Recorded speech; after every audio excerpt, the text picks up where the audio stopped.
We were classmates. Pero hindi ka naman kapansin-pansin para sa akin. Pero ikaw, ramdam kong meron kang lihim na pagtingin. Lagi kang inaasar ng mga tropa mo sa akin at dahil mahiyain ka at hindi gaanong nagsasalita, alam ko na agad na imposible para sa'yo na aminin yung nararamdaman mo. Pero hindi ko rin naman gusto na mag-confess ka since hindi naman ikaw yung typical ng guy na type ko. Fast forward to my 18th birthday in February.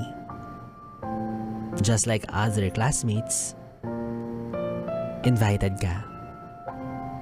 Pero wala ka sa listahan ng mga 18 pasabog ko like 18 roses, 18 wishes, 18 gifts.